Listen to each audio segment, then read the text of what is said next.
안녕하십니까 선생님들. 오늘은 마음이 참 무거운 이야기를 전해드리게 되었습니다.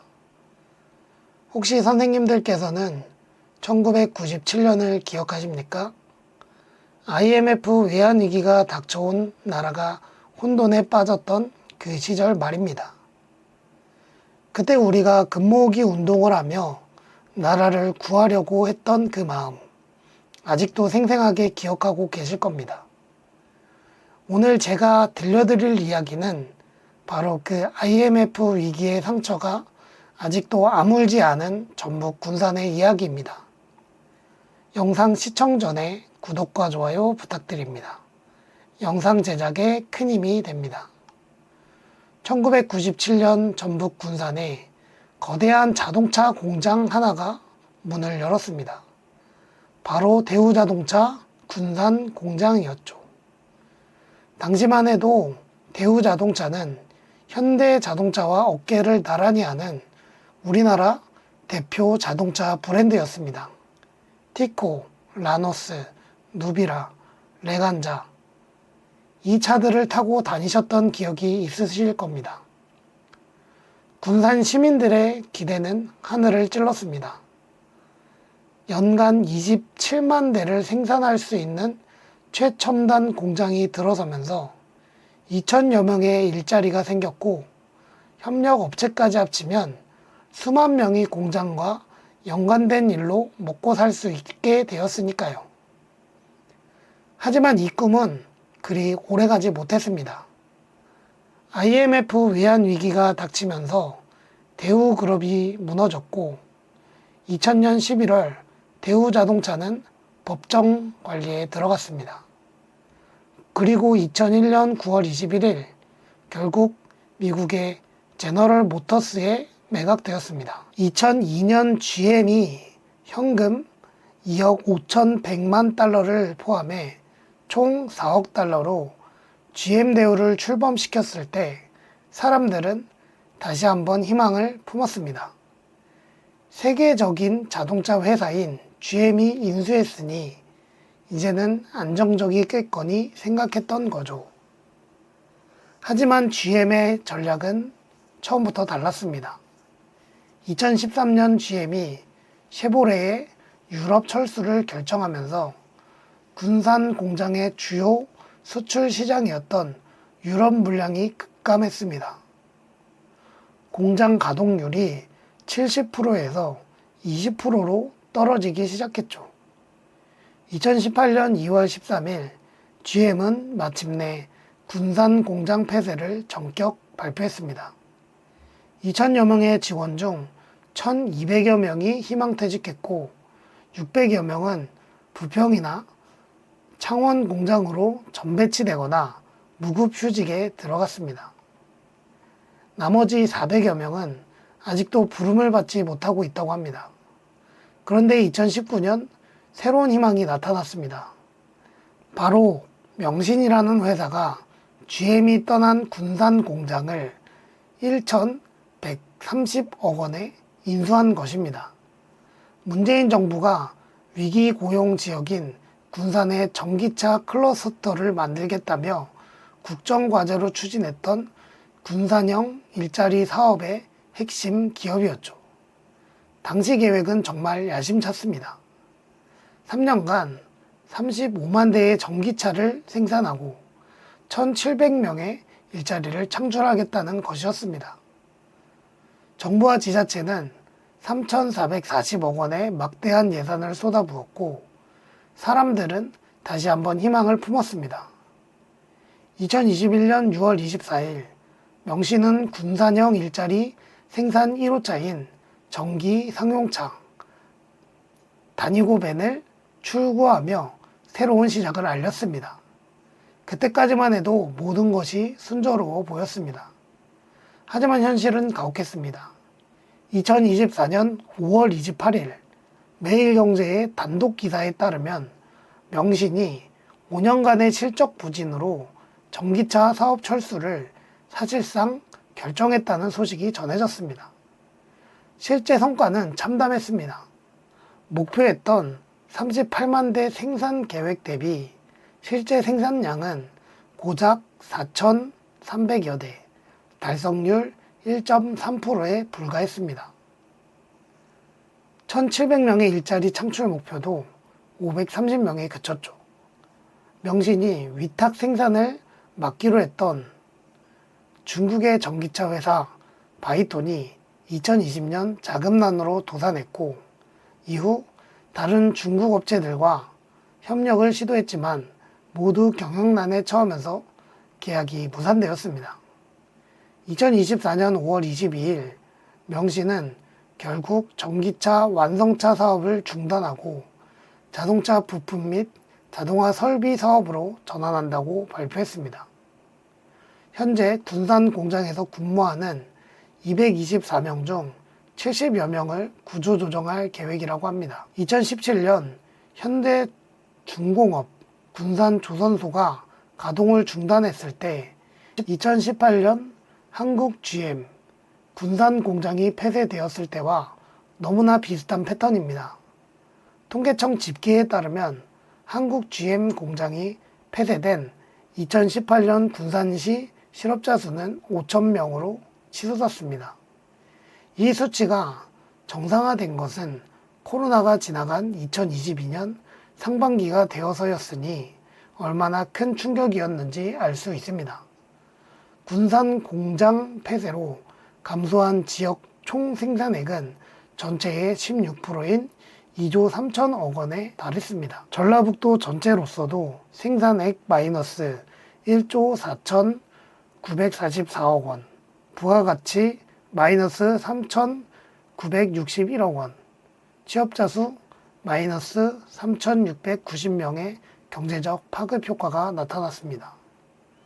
그렇다면 지금 군산 공장은 어떤 상황일까요? 현재 군산 공장의 출고장은 잡초로 가득한 방치 상태라고 합니다.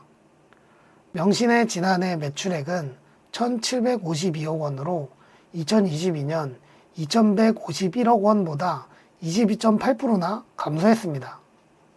명신은 입장문을 통해 전기차 시장 둔화, 글로벌 보호무역 강화에 따른 관세 증가 등 국내외 여건이 크게 악화되어 중견기업으로서는 극복할 수 없는 한계 상황에 직면했다고 설명했습니다. 한편 부평 공장과 창원 공장을 운영 중인 한국 GM은 2024년 사상 최대의 실적을 기록했습니다.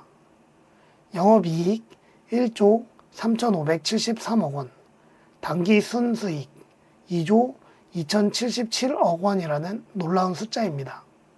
하지만 생산량의 95%를 수출하고 있어 여전히 철수설이 끊이지 않고 있습니다. 이번 명신 사태를 두고 지역에서는 지자체의 대응 부족을 지적하는 목소리가 높습니다. 전북일보는 명신의 군산형 일자리를 대대적으로 홍보해왔던 전북자치도는 묵묵부담으로 일관하고 있다며 유치기업 동향 파악에 소홀했다고 비판했습니다. 실제로 군산시는 명신의 완성차 사업 중단과 관련해 정확한 상황을 인지하지 못하고 있었던 것으로 파악됩니다. 과거 현대중공업 군산조선소 가동 중단이나 한국 GM 군산 공장 폐쇄 때도 사전 경고 등이 커졌음에도 선제적 대응에는 소홀했다는 지적이 나오고 있습니다.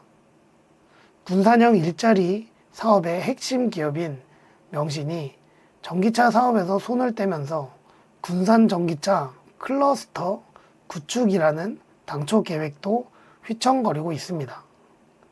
명신과 하도급 관계에 있던 기업들의 도미노 이탈 사태까지 우려되는 상황입니다. 참여 기업 4곳 중 대창 모터스는 공장 준공이 지연되고 있고, 에디슨 모터스는 주가 조작 사건과 경영난을 겪은 후 KGM 커머셜에 인수되었습니다. 이제 KGM 커머셜의 전기차 양산에 희망을 걸고 있지만 전망은 그리 밝지 않습니다. 선생님들, 이 일련의 사건들을 보면서 어떤 생각이 드십니까? 첫째, 외국 기업에만 의존하는 사업 구조의 한계가 여실히 드러났습니다. GM이 언제든 철수할 수 있다는 불안감. 중국 업체들의 경영난으로 인한 계약 파기 등은 모두 우리가 주도권을 갖지 못했기 때문입니다. 둘째, 정부와 지자체의 정책 일관성 부족도 문제입니다. 막대한 예산을 쏟아부으면서도 사후 관리나 모니터링에는 소홀했습니다. 기업이 어려울 때 적극적으로 문제를 파악하고 해결책을 찾으려는 노력이 부족했던 것이죠. 셋째, 너무 성급한 전환이 문제였을 수도 있습니다. 전통적인 내연기관 자동차에서 갑자기 전기차로 뛰어들면서 기술력이나 시장 파악 없이 무작정 추진했던 것은 아닌가 되돌아봐야 합니다. 그렇다면 군산에는 더 이상 희망이 없는 것일까요? 꼭 그렇지만은 않습니다. 명신 측은 완성차 사업을 중단하지만 자동차 부품 사업으로 전환해 군산 공장에서 계속 사업을 이어가겠다고 밝혔습니다.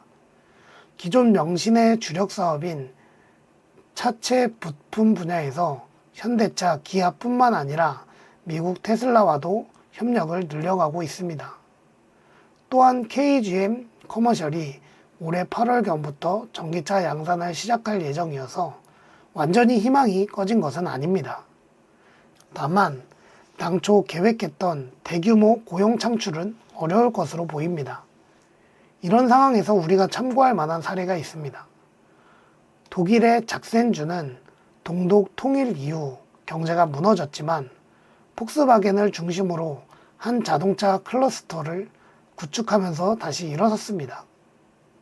중요한 것은 단순히 외국 기업을 유치하는 것이 아니라 지역의 기술력과 인력을 키워 자생력을 갖추는 것이었습니다. 미국 디트로이트도 자동차 산업이 몰락한 후 첨단 기술과 스타트업을 유치해 새로운 도시로 거듭나고 있습니다. 과거에 얽매이지 않고 새로운 가능성을 찾아가는 것이 중요합니다. 이제 우리는 무엇을 해야 할까요? 첫째, 외국 기업에만 의존하지 않는 탄탄한 산업 기반을 만들어야 합니다. 우리만의 기술력과 브랜드를 키워나가는 것이 근본적인 해결책입니다. 둘째, 정부와 지자체는 일회성 지원이 아닌 지속적이고 체계적인 산업 정책을 펼쳐야 합니다. 기업 유치 후 사후 관리에도 더욱 신경 써야 합니다. 셋째, 지역 주민들과 시민사회가 더욱 적극적으로 관심을 갖고 감시해야 합니다. 정부나 기업에만 맡겨두지 말고 우리 스스로가 지역 발전에 참여해야 합니다. 선생님들, 오늘 군산의 이야기를 들으시면서 많은 생각이 드셨을 것입니다. 1962년 새나라 자동차부터 시작된 60여 년의 역사는 우리나라 산업화의 축소판이자 동시에 그 한계를 보여주는 사례이기도 합니다. 외국 자본에 의존하다 보니 언제든 철수할 수 있다는 불안감, 그럼에도 불구하고 만들어내는 놀라운 성과, 그리고 지역 경제와 일자리에 미치는 엄청난 영향력까지. 군산의 아픔을 되풀이하지 않으려면 우리 스스로가 더 경쟁력 있는 산업 구조를 만들어야 합니다. 더 이상 외국 기업의 눈치만 보면 살 수 없습니다. 하지만 절망만은 아닙니다. 우리에게는 아직 기회가 있습니다. 어려운 시절을 이겨낸 선생님들의 지혜와 경험, 그리고 젊은 세대의 열정과 기술이 결합된다면 분명 새로운 길을 찾을 수 있을 것입니다. 군산이 다시 일어설 수 있도록, 그리고 우리나라 산업이 더욱 튼튼한 기반을 갖출 수 있도록 선생님들의 지속적인 관심과 응원 부탁드립니다.